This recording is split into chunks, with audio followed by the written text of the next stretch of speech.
Hey, everybody. Thanks for tuning in today. Today we have Stephen King with us. Stephen, we are so excited to have you here.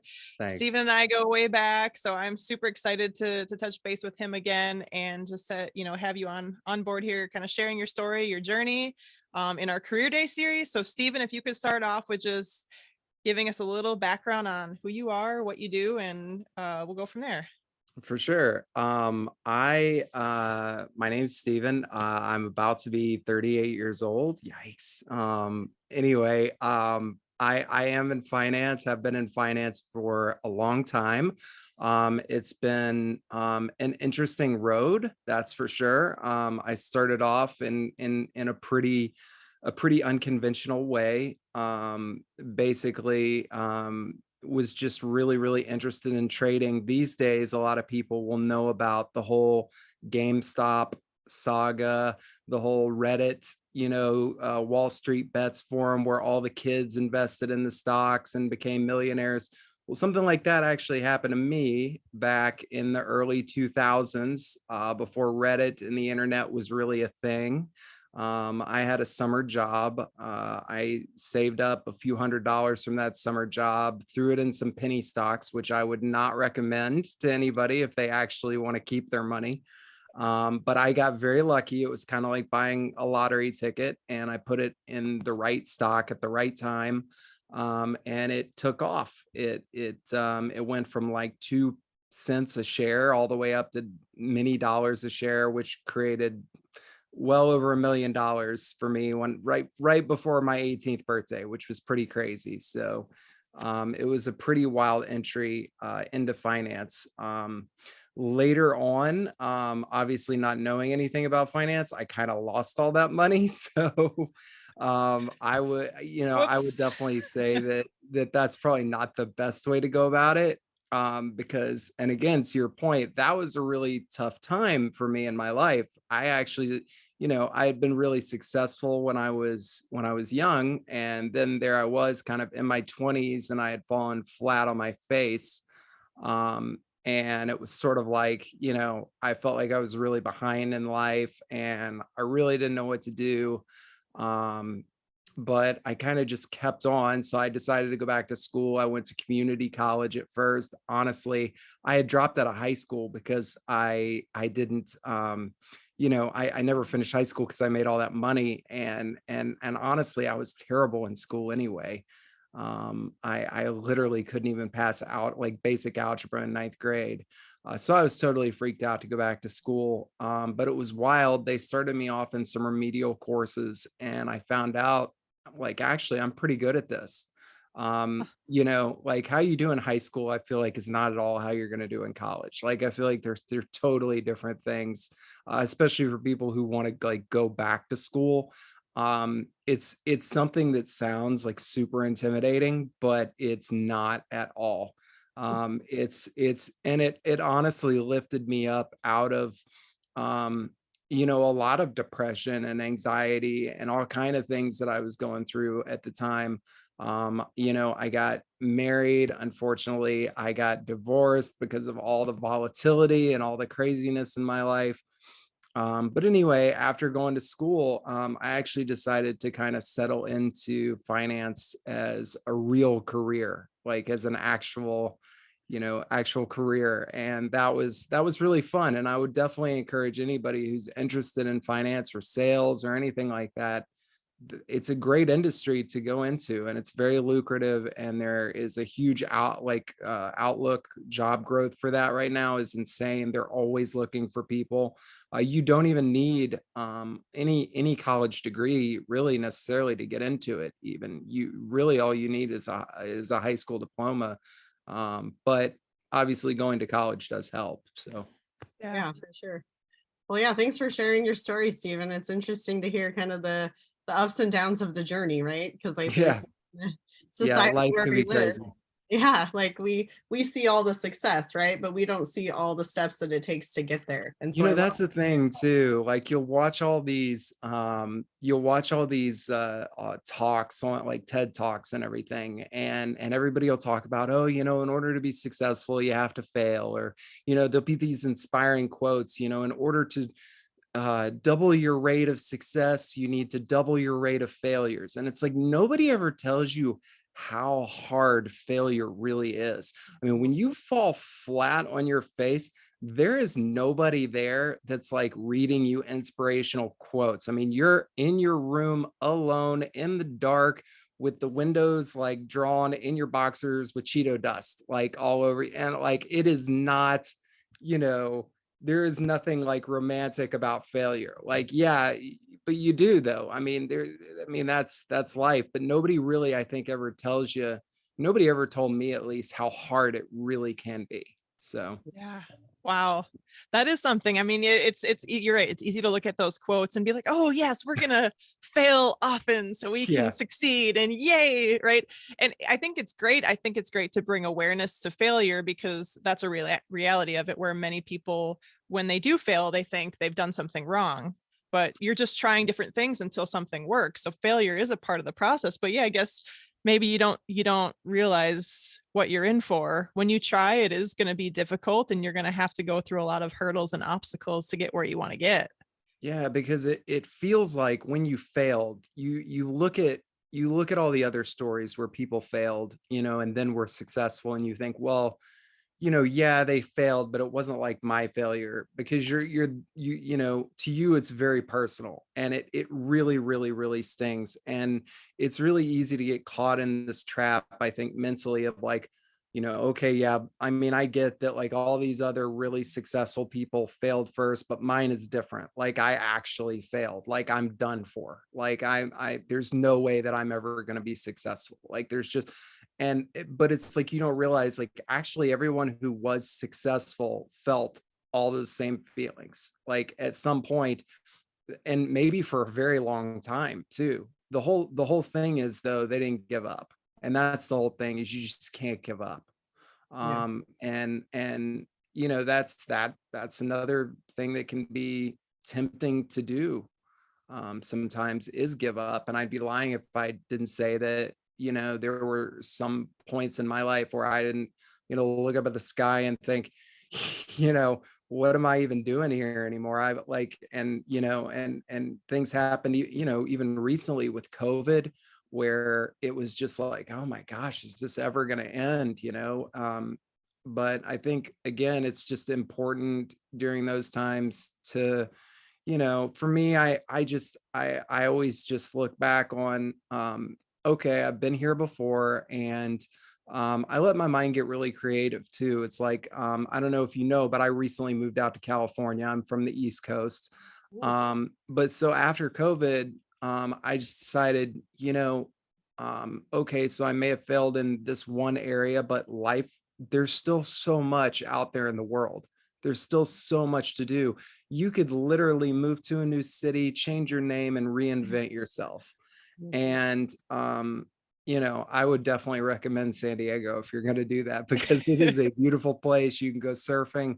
School, college is free out here. It's pretty awesome. So the living expenses are a Awesome. little high, Yeah. but it's pretty cool. So anyway, I would just say keep going for sure. Yeah. I love that. And I think I love that you spoke to the realness of it because it's true. Like when we're in it, it feels so insurmountable and this feels different and everybody else has, you know, XYZ that I didn't have. And we play that comparison game quickly and often. And so it's kind of that mental game as well to just make sure that mentally you're in a good place to say, hey, I'm going to try again today. And I think the stigma that surrounds like a career and education is you have to know now what you're going to do for the rest of your life, right? It's like, I still well, don't know what I'm going to do, you right? know, Yeah, and that's that's, I feel that way but too. So I consider myself successful, and I would say I have been successful, and I've really enjoyed life, and I really enjoy life now.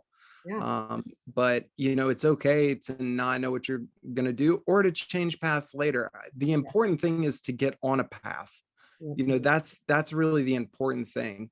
I would say is like, okay, you know, if you don't have a job, if you're not going to school, if you're not doing any of those things, okay, fair enough. But like maybe it's time to just pick something, anything, And as you move toward that goal, you'll stumble and you'll fall and you'll figure out what you don't like. And that'll help you hone in on some of the things that you do like and some of the things that are going to work for you. So, I would just say go after it for sure. I Like mean, that. at least that's what I would go back and tell myself if I had certain things to do over again when I was younger. Yeah. Yeah. This speaks back to the failure, right? As you're on that path, you might go down one way and say, oh, just kidding, this isn't for me. Now I'm going to go this way. And it's going to be Exactly. those little failures, but then you're discovering yourself and you're figuring out what you are good at and what you do want to do. It's not like we just all are born with this, hey, I know I'm going to be this, and that's what I'm going to do forever. Circumstances change, life throws you curveballs, you learn something different. Like it's going to be a kind of we think life should be this like, linear path, but really it's like this, it's like a roller coaster. It's all over the place and you take side roads, and that's okay because that's how you learn, that's how you grow. And I think, yeah, we have to just learn how to be comfortable with that and know that it's okay.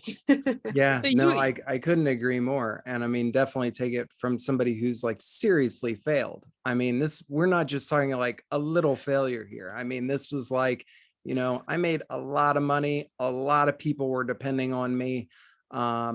It got so bad to the point where I didn't exactly know all the rules with the IRS at one point.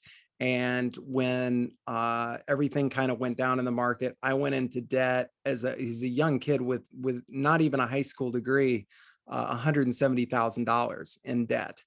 And when you're looking at that and what minimum wage was back then, where I was from, which was $7.25 an hour, and you're 170 grand in debt, and you do the math on, okay, if I work 40 hours a week every week for the rest of my life, I'll be 64 years old by the time I even get to break even before they stop taking money out of my account. And it's like, it feels really hopeless. Okay. And so like, I don't even have a place to live. I barely even have a car to drive. I get this old beat up car. That's when I'm living in Utah. It's really cold in Utah. I've only got a car to live in. It's like right around the time it is now. It's like February. And I think I remember being there one morning. It was like -8 degrees outside, something like that. And I could not afford enough gas to leave the car running overnight to keep the heat going in the car. So I just remember when the sun went down, I turned off the ignition, I jumped in the back seat, and I had the seatbelt just stabbing me in the back. And I just covered up and started shivering. And man, I broke down. Like I just broke down crying because it's like, well, God, like, could it really get any worse than this? But then at the same time, I had another thought. It's like, well, really, could it get any worse than this? And it's like, well, sort of no. So it's like, okay, if it couldn't, then that means it's all uphill from here. And so like every little victory from there was like a real victory. Finding a place to live, being able to get a job, and if you, like I said, if you get creative enough, you can always find a way. I got really creative. I found out one day that there were these things, offshore oil rigs, I guess, out in the middle of the ocean. And you don't even need a high school degree to work out there. I wouldn't recommend it. It's insanely dangerous work. It's very, very hard work, but you can get paid $90,000 a year just for mopping floors. Oh, wow. Of course, you live out there in the ocean. So I worked out there on the rig for a year and a half, and I sent every dime back to the IRS. So that's how I wow. got 170 grand out of debt. So where there's a will, there is a way. For sure. Wow. What a story. I mean, Yeah. that's you hear those things and you think that's something you see like just in the news or in a movie or something, and like you're just a real life example of somebody coming down from like the darkest pits, like you felt hopeless, and here you Oh, are. You're on a yeah. podcast talking to us. Hopelessness was like an upgrade Yeah. from where I was. I mean, seriously, it was pretty rough. But again, like today, I'm sitting in a really beautiful office. I'm sitting in my office. I'm looking out. It's a really chilly morning here in San Diego because it's all of 54 degrees, which is freezing cold here. Hey, better than 9 degrees here in Exactly. Wisconsin. I'm teasing you guys out in Utah now. Yeah, I think we're negative because one it's today. because it's freezing here at 54 degrees. And I just got back on a gorgeous run from the beach. And it's like life doesn't get much better than this. So you go from that and you decided, okay, you worked the oil rigs, did what you needed to do, and then you decided I'm gonna just legit try a field, the field of finance, get back not into just playing the stocks like a gambling game, but like legitimately got into it. Can you just tell us a little bit about like what that entailed? Like what was a typical day in the life? And sure. so, just tell us a little more about that. Well, so at first, kind of what I wanted to do was, everybody's always, I guess, maybe not heard of the hedge fund managers. And, these hedge fund managers, these big evil guys who look like the Monopoly Man and, have billions and billions and make billions of dollars. And that's all true. And they do.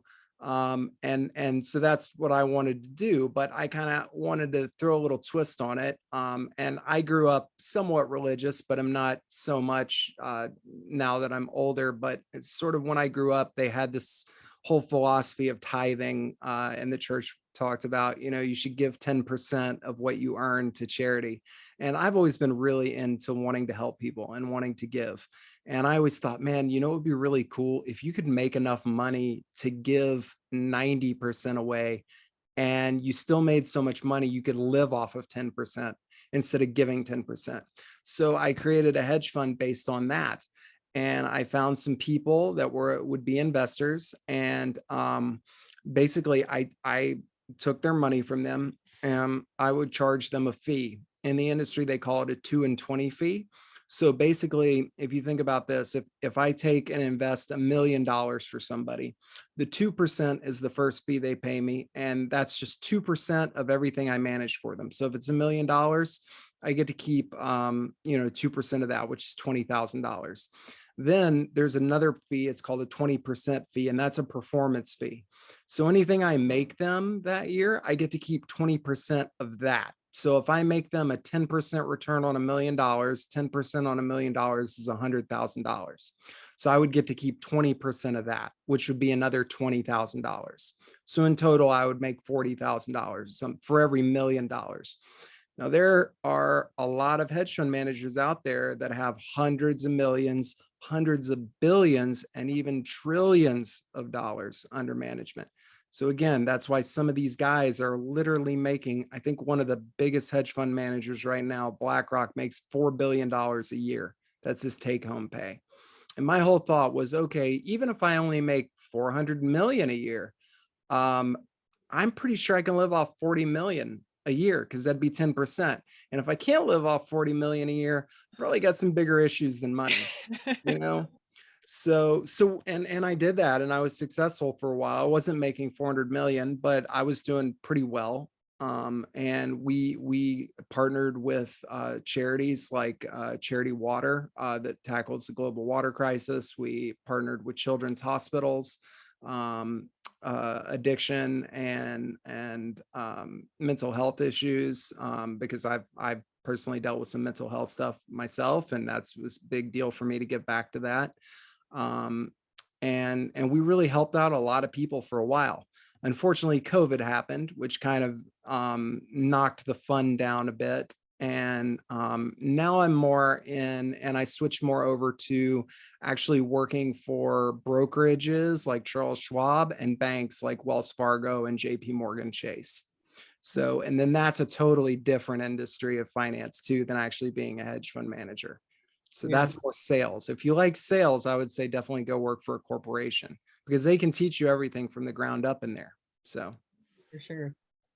So cool. And I think, some people think, oh, finance, like what all does that entail? And you've given 2 examples of, hey, these are the types of careers in finance, and really never ending. In banking and in brokerages, there's an exam that you have to pass. Some people have heard of it. If you've ever seen a finance movie, it's called the Series 7 exam. Mm-hmm. And your Series 7 exam is not something you need a college degree for. It's not something that you really have to study much for. You're not allowed to take the exam until you're hired on at a firm, because the firm has to actually sponsor you to go take the test. It's kind of a weird catch-22. It's like, I want to get hired and I can't get hired without a Series 7, but you can't take the Series 7 until you get hired. So the best thing to do is just start off in like, a banking position at Wells Fargo, Chase, any bank you can think of, Bank of America. Get in there, tell them like, hey, I'd like to get into the more, depending on which kind, there's so many things to do in finance. I mean, you could be boring and be an accountant. You can be a sales guy and go into brokerage and stock market stuff, which is really fun. There's just a million things you can do in finance. So I find it fascinating because earlier you said in high school you actually struggled with math. oh yeah. You said you did well like later on, like college when you went back, but we're a school, right? We are grades 6 to 12, Mountain Point Academy, working with kids, a lot of kids who are going through, potentially some struggles in school. I feel like your story is kind of inspiring to somebody who might be struggling right now, because they're thinking like, man, I just suck at this. Like, there's no hope for me. And you're a prime example of, you struggled with math in high school, and here you are in finance. I mean, that seems, well, no, the thing is, Sarah, I'm special and no one else. I think if you're struggling in high school, it's probably over for you. No, honestly, man, come on. It's high school. Everybody's weird in high school, man. Everything is weird. But honest to God, I remember going into ninth grade and they started doing math, right? And in the beginning of algebra, they start using like X, like the letter X, like you got like 9X plus 3X, whatever. And I'm like, yo, I thought I was in math class. What are we doing in English class? What are they doing throwing letters in math? Like, there should not be letters in this. Numbers are like 1, 2, 3, 4, 5, 6, 7, 8, 9. There ain't no X's, Y's, Z's in this business. And so that just did not make sense to me. Like 2 plus 2 did not equal 4. I did not get it. And I was just like, forget this. And I just turned my brain off. I was like, screw this, man. This is not for me. And I just couldn't get it. Like, I just literally, and I tried, like my parents sent me to tutoring. And like, I just didn't get it. Of course, it may have been like I didn't really apply myself type thing, or it could have also been that like, I didn't really see the benefit of it. Also, I feel like, was back then in high school, it was sort of about like, okay, I need to make money, like, and I need to make money now. And like, this is never going to help me make money. And it's like, actually, yeah, it can. And it's like, when you figure out like how, like, if you start learning that stuff, like it actually becomes fun and interesting too. And I sound like one of those adults now, that's like, oh, school and math and it's really fun and interesting. Like, no, but it actually is though. It's actually really fun. When you start learning it, it's like kind of like learning a video game. Only instead of like learning, like getting points in the video game, you're like actually making dollar bills. And like, to me, it's like more fun to like watch my bank account add up and like score dollar bills than score like points, like playing a video game, at least nowadays. I don't know. Back in the day, I used to want to play Zelda. Anyway. Zelda. That's a perfect analogy though for today's kids, I think, because video games is a big deal right now too. So yeah. Awesome. And so what would you say is one of your like most favorite things about your career? For sure. In finance, I'm just going to keep it real with you and tell you it's because I make a lot of money. I mean, like, I'm not going to try and be like, oh, it's because I love the people. Like, it's because I feel so fulfilled, like helping people. Like, yeah, that's nice. Like, and it is fun. It's fun to work with people. Like, I mean, that's most of what I do, is just like talk to people all day. Especially when you're in banking and you're in finance, you just hang out, you talk with people come in the bank, you have conversations with them. But there's really good money in it. I mean, and I get it. And really, I'm not kidding. Money doesn't buy happiness. That is the truth. I mean, some of the worst times in my life were actually when I had like the most money, because I had sacrificed so much to make all that money. I had really like alienated the people that I loved. Um, and so I wouldn't say the money buys happiness, but it's really hard to cry when you're driving around in a Porsche. Um, it's difficult. Take it from me. So it's an upside for sure. There you go. That's awesome. I want to hear the flip side then, because Yeah. before we started recording, we were talking a little bit about like the stressfulness of it. I'm curious, what was your least favorite aspect of the career? Is it the stress that it might create, or is there Yeah. a different aspect that you'd say is your least favorite about the job? It depends on, again, what you're doing. If you're like if you're trying to be a hedge fund manager, which I would 0 out of 0 recommend, there's a reason those guys make so much money. And you really do have to have like ice water in your veins. And I really mean that in the sense of, it is an insanely stressful job. A lot of markets are open 24 hours a day. And you can be watching not just your money, but other people's money, people you care about, friends of yours, money that's just going up and down every second at Sunday at 3 a.m. And you just like, how do you sleep? And it's like, forget that. You know what I mean? I was working well over 100 hours a week when I was doing that. And so it's like, okay, sure, you could make, hundreds of millions of dollars and all that, but like, you're also not going to have a life, and you're going to be so stressed out that, you're not even going to be able to sleep, and you're probably going to die like 20 years early and all that other stuff. But working in the brokerage industry, like if you work for a Charles Schwab, a TD Ameritrade, a JP Morgan, or working at a bank, those are really more structured, and it's a 9 to 5 job. I would say the most stressful part about those is if you're not good at sales and you're in a sales type position, that can be really tough, because you got people that want, they want you to, they're like, hey, I need you to go out and find $1 million from somebody and bring that in by the end of the month. And you're like, crap, where am I going to find that?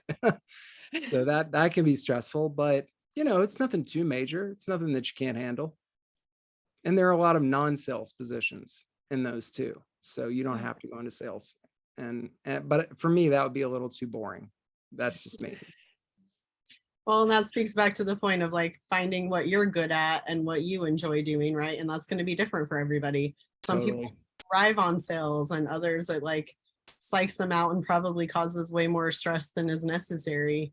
So yeah, Totally. finding your strengths and figuring out what you're good at, I think, is a big part of it. So and yeah, something we ask all of our guests is, how has lifelong learning played a role in your life, Stephen? How have you seen that unfold over the years for you? Yeah, well, I think it's really interesting too now, especially with the internet. That's God, again, sounding like the old man, but that's something we didn't have when we were kids. That's it's still new, and it's really fun. I don't know, because I feel like the older you get and all that, you kind of get to focus down. When you're in school, you got to focus on like all these really broad subjects, and some of them you might not like, and some of them you might like a little bit more. But then you really the older you get, you start to get to focus on the things that you really, really are interested. And for me, that's changed a lot. Something that I really haven't gone into a ton, but every time I was in school, I studied a lot of science, because when I got older, that became interesting to me. I wasn't really interested in that in high school. It took until I went back to college later in life. But when I got into it, I really got into it. And, I've always found healthcare really exciting too. And there are financial fields that you can go into within healthcare and all that stuff. So I'm actually again in college again right now, taking even more classes. I'm in a class right now. It's called differential equations. It's kind of a spinoff of calculus 3. So how's that for like not liking algebra, right? I'm aced my way all the way through all the calculuses. And I really do. I love math so much. I've never made a B. I've made A's. in all my math courses now, which is really hilarious because I used to hate it so much, but I don't know. I think people don't hate, I don't think everybody, a lot of people say I hate math. I don't think people actually hate math. I think people hate not understanding math. I think that's a really big thing. I think when you understand math and you get it, I think it's like, oh no, wait, this is actually really fun. I think when people say I hate math, I think they're saying I hate that I don't understand it, you Yeah, know. I can see that. I'm one of those classically I hate math people, and I you're get it. right. I think You must be good at English then, I'm because very it's good at almost like English. English and math. It's one or the other, I'm terrible at English. I don't know nothing. Yeah, see, I do the English and the math is not my forte. But yeah, I think you're right. It's the understanding. And I think if we all kind of shift that perspective, I think I heard once that like, I don't understand this yet. Right. Right. That Yeah. effort and the stuff. And so I love that you're sharing the story of math, because that's probably one of the biggest things we hear from students all the time is this is stupid. When am I ever going to use it? I hate it. It doesn't make sense. All those things. And this is a story of, hey, look, somebody that hated math is now, I love it. And it's what I do in my career. Yeah, I love it. And people are paying me like hundreds of thousands of dollars to do it. So like, are you sure you hate it? Like, Right. are you really sure you hate it? Like, cause I can give you a few 100,000 reasons you might not. Exactly. So hopefully those students of ours that hate math are listening so that they can see, oh, okay, maybe I can just, start reframing my mindset a little bit and understanding this a little more. Look So at it like a puzzle, like it's almost like, and I know that probably sounds lame, but like, I don't know, like some people like to do crossword puzzles for fun. And it's like, I don't know, I kind of look at math problems the same way. It's almost like because there's only one answer. In English, I feel like there's a lot of answers. You can interpret things a lot of different ways. In math, there's only one answer. So it's almost like, can you figure out the answer?